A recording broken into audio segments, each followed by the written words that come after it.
In this present crisis, government is not the solution to our problem. Government is the problem. Do you want the whole truth? I don't think you're ready. Governments don't control things. A government can't control the economy without controlling people. It's Crane Durham's Nothing But Truth. Here comes the truth. Well, good evening, good afternoon, wherever you are. We're glad you're here, right here on the AFR Talk Network. Crane Durham's Nothing But Truth, proudly on the AFR Talk Network. Hey, a lot to get to.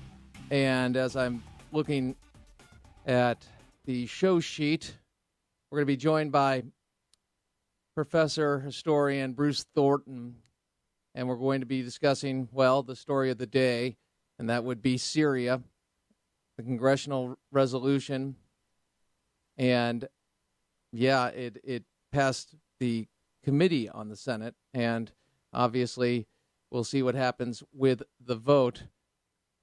As we break down what happened most recently, we have the president answering a question from Steve Holland of Reuters, and he was asking about the congressional resolution being approved and if the president has made up his mind yet, because he put these red lines in place, and it really does speak to the credibility of President Obama and the United States for that matter. Here is the president unpacking that one. Roll it. First of all, I didn't set a red line. The world set a red line. The world set a red line when governments representing 98% of the world's population said the use of chemical weapons are abhorrent and passed a treaty forbidding their use even when countries are engaged in war. Congress set a red line when it ratified that treaty. Congress set a red line when it indicated that in a piece of legislation titled the Syria Accountability Act that some of the horrendous things that are happening on the ground there need to be answered for. Interesting. Wait a second. We did hear the president say this, didn't we? Roll it. We have been very clear to the Assad regime, but also to other players on the ground that a red line for us is we start seeing a whole bunch of chemical weapons moving around or being utilized. That would change my calculus. That would change my equation. It's somehow under its safe. In a situation this this volatile, I wouldn't say that I am absolutely confident. What I'm saying is we're monitoring that situation very carefully. We have put together a range of contingency plans. We have communicated in no uncertain terms with every player in the region that that's a red line for us, and that there would be enormous consequences if we start seeing movement on the chemical weapons front or the use of chemical weapons. That would change my calculations significantly. Well, that's interesting. That was last year before the election, speaking to the issue of red lines and Syria and Assad crossing them. Well, let's go back to today, shall we? Roll it. My credibility is not on the line. The international community's credibility is on the line. And America and Congress's credibility is on the line because we give lip service to the notion that these international norms are important. Credibility, that's the issue. And at the bottom of the hour, we'll be exploring that credibility issue of why President Obama's credibility, if one wants to say it's on the line, well, it has been on the line, and he has not fared well. In fact, last night you all gave him a vote of no confidence, if you will, in credibility when it comes to bringing up the reasons for a Syrian strike against the Assad regime. But there are many reasons why we should act according to supporters of those that want to act. And Nancy Pelosi referenced her grandson, 5-year-old grandson, yesterday. I'm not kidding, as a way to explain why we should enforce that red line. Roll it. I'll tell you this story, and then I really do have to go.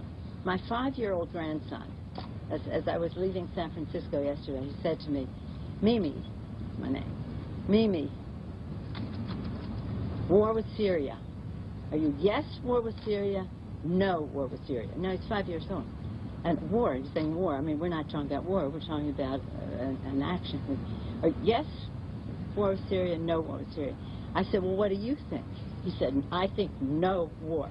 I said, well, I generally agree with that, but you know, they've killed hundreds of children there. They've killed hundreds of children.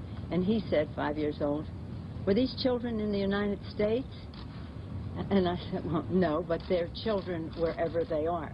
So I don't know what news he's listening to or who he's listening to, but even a 5-year-old child has to, with the wisdom of our interests, well, how does it affect our interests? Well, it affects our interests because it was, again, outside the circle of civilized behavior. It was humanity drew a line decades ago that I think if we ignore, we do so to the peril of many other people who could suffer. Okay. Now look. Here's what is at hand. President Obama has done a pathetic job of updating us in the war that we are in, because he's failed to recognize that we are at war, not with the tactic, but with Islamofascists. Part of the equation in that war is the ability for our enemies to get hold of weapons like chemical weapons and have them. Also, it is also a part of this that Iran has been marching up the way to get a nuclear weapon and at the same time developing their missile capabilities. Now, why is this important to you? Because people are saying, do we go to war? Do we strike? I think those are good questions. But what are we really looking to do here? If it is simply to uphold the idea of, hey, don't use chemical weapons, and it's a one-shot now, no, not going to work. And it will send a clear signal to Iran to march ahead and accelerate. Ostensibly, they've already been doing that. Actually, reportedly, they've already been doing that. So if we really think about what this is, if we do strike, inevitably we're going to have to see regime change over there. Now, I know that there have been a lot of reports, and accurate ones at that, about the rebel forces being infiltrated by the like of Al-Qaeda. How did that happen? Well, I'll tell you. Thanks for asking. Here it is in a nutshell. President Obama refused to aid the opposition 2 years ago. Now, why the recriminations? Because this is a result of President Obama's foreign policy. This is a result of when you don't recognize that you're at war. This is a result of the Green Revolution rising up, Benghazi, 4 dead Americans, no justice, and an Israeli peace plan and pushing Israel to the table with a bunch of terrorists and showing the world that, hey, we see this as a conflict as opposed to the same war that we are in. Oh, don't get me started on Afghanistan and timelines, a surge, and a lack of explanation of how wars have ended. Like in Iraq, the war ended, but we don't have the assets we did 2 years ago in Iraq because why? Biden blew the status of forces agreement. I bring this up because you got to bring it up in larger context. The other thing we have to face, if we're looking to strike militarily, we've got to be looking at regime change. Bruce Thornton is next. Crane Durham's Nothing But Truth. More Syrian conversation. AFR Talk.